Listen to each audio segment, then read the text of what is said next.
Hi guys, in this lesson we're going to be taking a look at how to hold a pick and a little later on how to choose one. So I'm going to be giving you some more information about the pick itself a little later in this video, but let's get you straight in for a close-up and take a look at how to hold one. So here we are in a close-up of my picking hand. We want to have our hand itself in sort of as if you're doing a thumbs up kind of shape. And we're going to place the pick on top of your first finger so it's pointing the same way as your first finger. And then you put your thumb on top of that so that the pick is still pointing the same way as your first finger. And your thumb goes exactly in the middle of the pick, leaving a couple of millimeters, maybe 3 millimeters of the pick showing above where your fingers are. A lot of beginners find that it may spin round.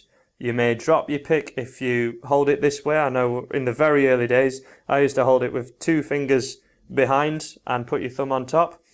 However, you just really want to persevere with this method. Your fingers will get used to it. You will end up dropping it a lot less eventually.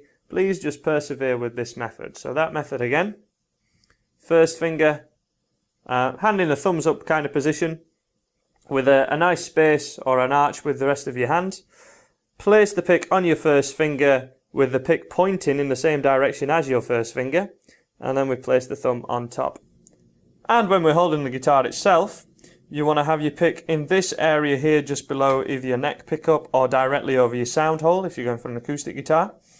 And we're going to have your pick pointing directly into the strings, so not pointing upwards or downwards, directly into your guitar, ideally with about a 10% angle down towards the neck pickup itself, down towards the string, so that the pick kind of runs across the strings itself.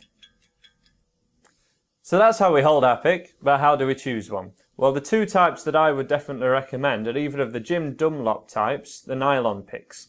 The one that I use is a 0.88mm USA nylon, the grey one, and I do sometimes use Tortex picks also by Dunlop, but I don't really recommend any of the plastic ones. I've found they've broken on me an awful lot in the past. If it feels very harsh, hard and brittle, I wouldn't go for one of those out of personal preference. However, there are many better guitarists than me use those type of picks.